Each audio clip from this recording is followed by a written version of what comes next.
안녕하십니까. 안식일학교 교과방송 김주성입니다. 제2과 제목은 신성의 증거들입니다. 10월 6일 일요일 교과 제목은 5,000명을 먹이심입니다. 성경 말씀 요한복음 6장 1절부터 14절까지 읽어봅니다. 그 후에 예수께서 디베랴의 갈릴리 바다 건너편으로 가심에 큰 무리가 따르니 이는 병자들에게 행하시는 표적을 보았음이로라. 예수께서 산에 오르사 제자들과 함께 거기 앉으시니 마침 유대인의 명절인 유월절이 가까운지라. 예수께서 눈을 들어 큰 무리가 자기에게로 오는 것을 보시고 빌립에게 이르시되 우리가 어디서 떡을 사서 이 사람들을 먹이겠느냐 하시니 이렇게 말씀하시면 친히 어떻게 하실지를 아시고 빌립을 시험하고자 하심이라. 빌립이 대답하되 각 사람으로 조금씩 받게 할지라도 200데나리온의 떡이 부족하리이다. 제자 중 하나 곧 시몬 베드로의 형제 안드레가 예수께 여짜오되 여기 한 아이가 있어 보리떡 5개와 물고기 2마리를 가지고 있나이다. 그러나 그것이 이 많은 사람에게 얼마나 되겠사옵나이까. 예수께서 이르시되 이 사람들로 앉게 하라 하시니 그곳에 잔디가 많은지라 사람들이 앉으니 수가 5,000명쯤 되더라. 예수께서 떡을 가져 축사하신 후에 앉아있는 자들에게 나누어 주시고 물고기도 그렇게 그들의 원대로 주시니라. 그들이 배부른 후에 예수께서 제자들에게 이르시되 남은 조각을 거두고 버리는 것이 없게 하라 하시므로 이에 거두니 보리떡 5개로 먹고 남은 조각이 12바구니에 찼더라.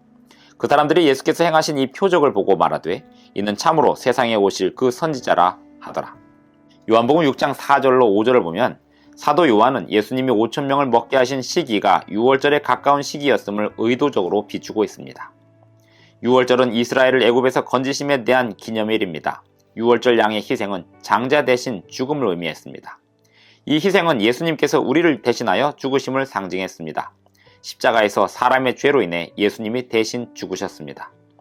유월절 양으로 희생되신 예수님은 우리 대신 죽임당하셨습니다.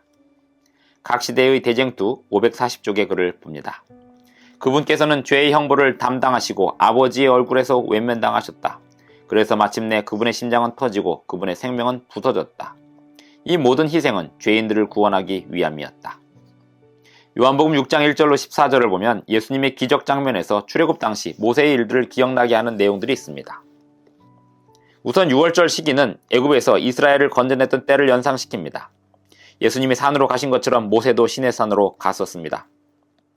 예수님께서 빌립을 시험하신 것처럼 이스라엘 백성도 광야에서 시험을 받았습니다. 이 시험은 그들의 믿음을 북돋우고 기억에 남기기 위함이었습니다.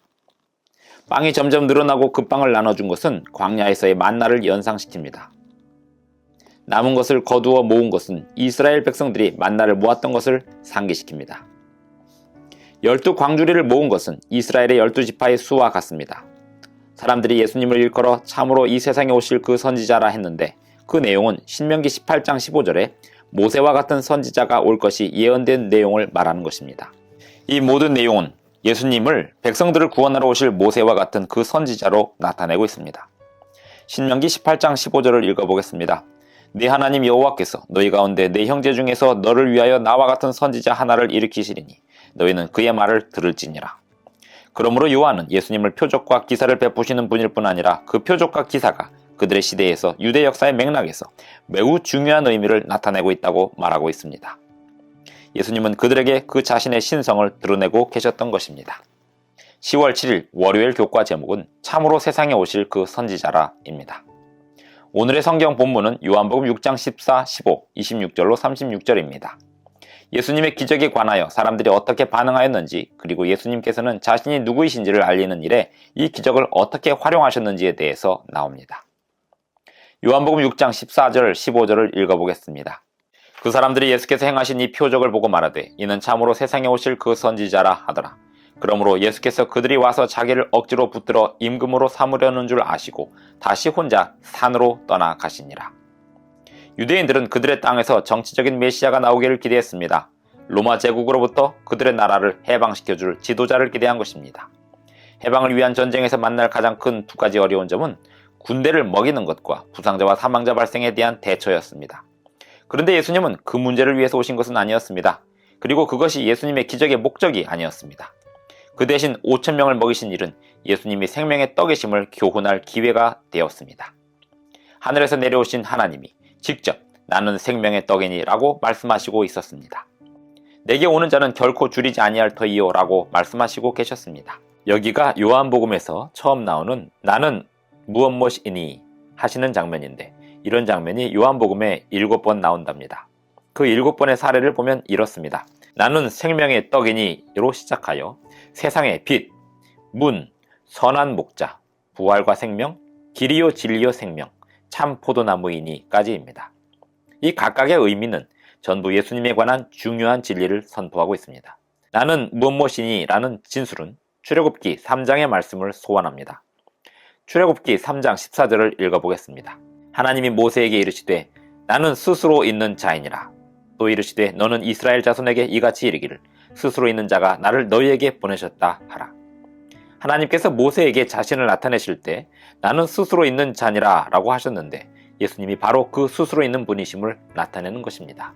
하지만 사람들은 그 중요한 사실을 알지 못했습니다. 시대의 소망 385쪽의 글을 봅니다.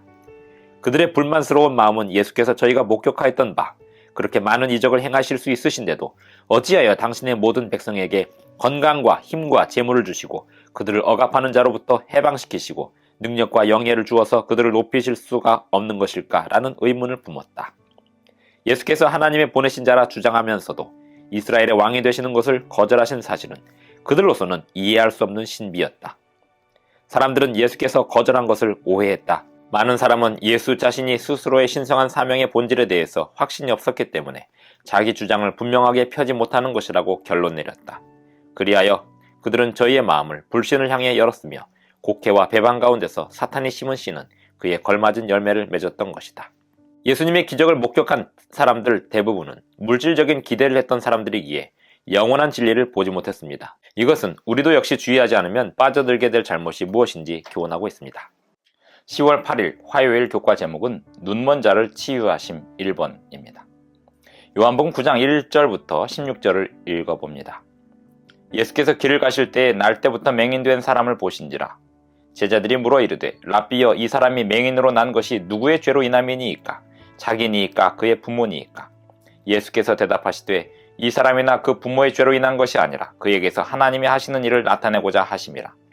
때가 아직 낮음에 나를 보내신 이의 일을 우리가 하여야 하리라. 밤이 오리니 그때는 아무도 일할 수 없느니라. 내가 세상에 있는 동안에는 세상의 빛이로라. 이 말씀을 하시고 땅에 침을 뱉어 진흙을 이겨 그의 눈에 바르시고 이르시되 실로암 못에 가서 씻으라 하시니, 실로암은 번역하면 보냄을 받았다는 뜻이라. 이에 가서 씻고 밝은 눈으로 왔더라. 이웃 사람들과 전에 그가 거리는 것을 보았던 사람들이 이르되 이는 앉아서 구걸하던 자가 아니냐? 어떤 사람은 그 사람이라 하며 어떤 사람은 아니라 그와 비슷하다 하거늘 자기 말은 내가 그라 하니, 그들이 묻되 그러면 내 눈이 어떻게 떠졌느냐? 대답하되 예수라 하는 그 사람이 진흙을 이겨 내 눈에 바르고 나더러 실로암에 가서 씻으라 하기에 가서 씻었더니 보게 되었노라. 그들이 이르되 그가 어디 있느냐? 이르되 알지 못하노라 하니라. 보게 된 맹인과 바리새인들, 그들이 전에 맹인이었던 사람을 데리고 바리새인들에게 갔더라. 예수께서 진흙을 이겨 눈을 뜨게 하신 날은 안식일이라. 그러므로 바리새인들도 그가 어떻게 보게 되었는지를 물으니 이르되 그 사람이 진흙을 내 눈에 바르매 내가 씻고 보나이다 하니, 바리새인 중에 어떤 사람은 말하되 이 사람이 안식일을 지키지 아니하니 하나님께로부터 온 자가 아니라 하며, 어떤 사람은 말하되 죄인으로서 어떻게 이러한 표적을 행하겠느냐 하여 그들 중에 분쟁이 있었더니, 제자들은 질병을 죄와 연결해서 생각했습니다. 구약 성경의 많은 성경절들이 그런 생각을 하게 만들기는 합니다. 하지만 욥의 이야기는 언제나 죄와 질병이 연결지어 일어난다고 하는 생각에 주의를 당부하고 있습니다. 그렇지 않을 수도 있다고 하는 것입니다. 예수님은 이번 경우에 죄와 고통 사이의 연결관계를 부정하지는 않으시면서도 문제를 바로잡으시고 더 높은 목적으로 이끄셨습니다. 하나님께서 영광 받으실 치유를 보이신 것입니다. 이번 이야기는 창조 이야기와의 관련성을 보이고 있는데, 하나님께서 첫째 아담을 만드실 때 땅의 흙으로 만드신 것을 상기시키고 있습니다. 예수님께서 진흙을 이기시더니 태어나면서부터 맹인으로 난 그 사람의 눈에 바르셨습니다. 마태와 마가 그리고 누가복음에서 기적 이야기는 공통된 양상을 보이고 있습니다. 문제를 보이고 그 문제를 한 개인이 예수님께 가져오고 치료해 주시고 그 치료로 인해 하나님께 영광을 돌리는 패턴입니다. 그런데 요한복음 9장은 좀 다릅니다. 치료는 일단 7절에서 마칩니다.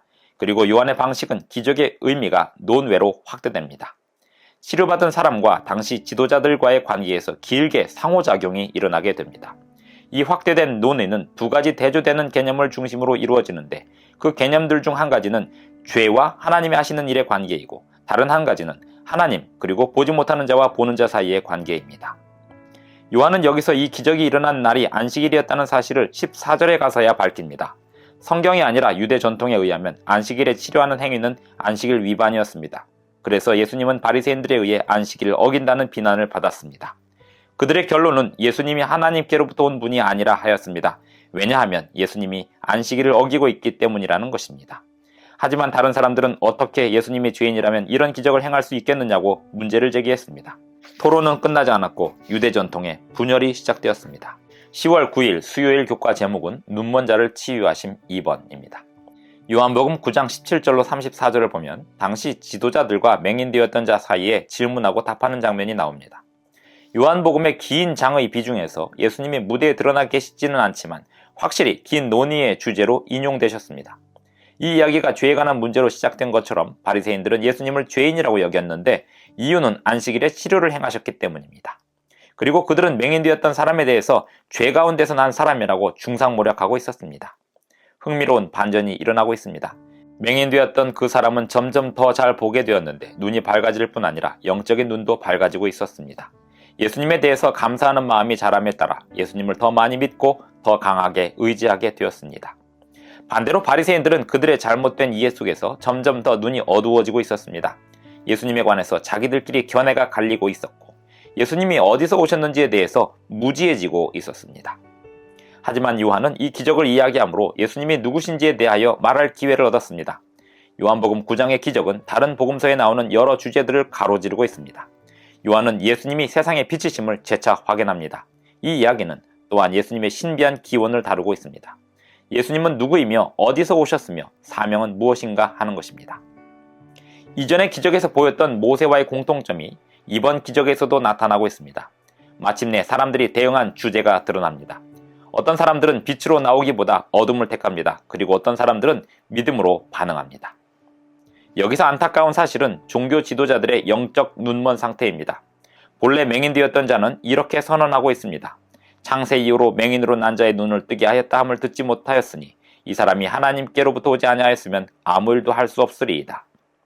그런데 한 나라의 종교 지도자라고 하는 사람들이 예수님을 가장 먼저 알아보고 그분을 메시아로 받아들였어야 했음에도 불구하고 그렇게는커녕 예수님을 그 기적을 보면서도 알아보지 못했습니다. 어쩌면 그들은 예수님을 알아볼 마음이 전혀 없었을 것입니다. 이것은 우리 스스로에게 속임당할 수 있음을 보여주는 강력한 경고의 메시지입니다. 고린도전서 1장 26절로 29절을 보겠습니다.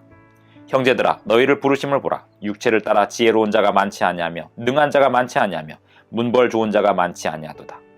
그러나 하나님께서 세상에 미련한 것들을 택하사 지혜 있는 자들을 부끄럽게 하려 하시고 세상에 약한 것들을 택하사 강한 것들을 부끄럽게 하려 하시며 하나님께서 세상에 천한 것들과 멸시받는 것들과 없는 것들을 택하사 있는 것들을 폐하려 하시나니 이는 아무 육체도 하나님 앞에서 자랑하지 못하게 하려 하심이라. 하나님 앞에서 자신을 자랑하려 하는 자들은 하나님을 알아보지 못합니다. 비록 육신의 눈은 어둡다 하더라도 하나님을 알아볼 수 있도록 하나님은 자신을 충분히 계시하고 있습니다. 그러므로 스스로를 드러내려는 목적을 이루려 하며 속임수에 빠지지만 않는다면 하나님의 뜻을 이해하는 일에 어려움이 별로 없습니다.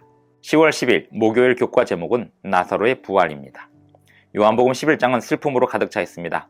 사랑하는 친구가 병들었다는 슬픈 소식, 그리고 그 친구의 죽음에 대한 애도, 만약에 예수님이 같이 계셨다면 나사로가 죽지 않았을 것이라고 하며 슬퍼함, 그리고 예수님의 눈물이 있습니다.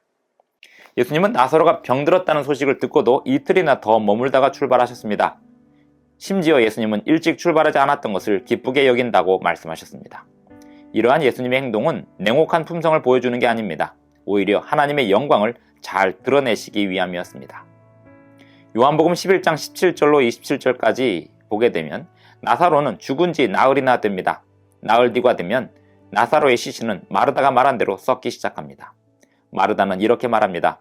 주여 죽은 지가 나흘이 되었음에 벌써 냄새가 나나이다. 예수님은 더 큰 이적을 보여주시기 위해서 기다리고 계셨습니다. 썩은 시체를 다시 살린다니 이보다 더 확실하게 예수님이 하나님이심을 보여주는 증거가 또 어디 있겠습니까? 생명을 창조하시는 하나님으로서 예수님은 죽음을 정복하는 권세를 가지고 계셨습니다. 그러므로 예수님은 이 기회를 나사로의 죽음에 베푸심으로 예수님 자신에 대한 중요한 진리를 드러내 보이셨습니다. 요한복음 11장 25절을 보겠습니다. 예수께서 이르시되 나는 부활이요 생명이니 나를 믿는 자는 죽어도 살겠고 무릇 살아서 나를 믿는 자는 영원히 죽지 아니하리니 이것을 내가 믿느냐. 요한복음 11장 38절로 44절을 보면 예수님께서 어떤 일을 행하고 계시는지 볼 수 있습니다. 이에 예수께서 다시 속으로 비통히 여기시며 무덤에 가시니 무덤이 굴이라 돌로 막았거늘 예수께서 이르시되 돌을 옮겨 놓으라 하시니 그 죽은 자의 누이 마르다가 이르되 주여 죽은 지가 나흘이 되었음에 벌써 냄새가 나나이다. 예수께서 이르시되 내 말이 네가 믿으면 하나님의 영광을 보리라 하지 아니하였느냐 하시니 돌을 옮겨 놓으니 예수께서 눈을 들어 우러러 보시고 이르시되 아버지여 내 말을 들으신 것을 감사하나이다. 항상 내 말을 들으시는 줄을 내가 알았나이다. 그러나 이 말씀하옵는 것은 둘러선 무리를 위함이니 곧 아버지께서 나를 보내신 것을 그들로 믿게 하려 함이니이다. 이 말씀을 하시고 큰 소리로 나사로야 나오라 부르시니 죽은 자가 수족을 배로 동인 채로 나오는데 그 얼굴은 수건에 쌓였더라. 예수께서 이르시되 풀어놓아 다니게 하라 하시니라. 예수님께서 맹인되었던 사람을 치료하심으로 자신이 빛이심을 나타내신 것처럼 죽은 나사로를 살리심으로 예수님이 부활이요 생명임을 증명해 보이셨습니다. 그 어떤 것보다도 이 기적은 예수님이 생명의 주인 되시고 하나님이시라는 사실을 보여줍니다. 요한이 말하는 바 예수님이 거룩하신 하나님의 아들이요 하나님 자신이라는 사실을 강력하게 보여줍니다. 그리고 그 사실을 믿음으로 우리는 예수님을 통해 생명을 얻을 수 있습니다. 이 놀라운 이야기의 마지막에 이르기 전까지 이 일을 본 많은 사람들이 예수님을 믿게 되었음에도 불구하고 매우 참혹한 역설이 펼쳐집니다. 예수님이 죽은 사람을 살릴 수 있는 능력이 있으신 분이라는 사실을 보여주셨음에도 불구하고 사람들은 예수님을 죽임으로 예수님의 사역을 멈추게 할 수 있으리라고 생각합니다. 하나님의 지혜와 능력과 대조해 볼 때 얼마나 인간의 약점이 형편없는지 잘 보여주고 있는 장면이라고 할 수 있겠습니다. 이번 과에서 예수님은 자신의 신성성을 사람들에게 충분히 보여주고 계십니다. 그럼에도 불구하고 어떤 사람들은 예수님의 그 신성성마저도 부인하고 끝내려 하고 있습니다. 이것은 우리에게 큰 교훈이 됩니다. 예수님이 보여주신 것을 우리가 보고자 한다면 우리는 온전히 순종하고자 하는 마음으로 겸손하게 바라보아야 합니다.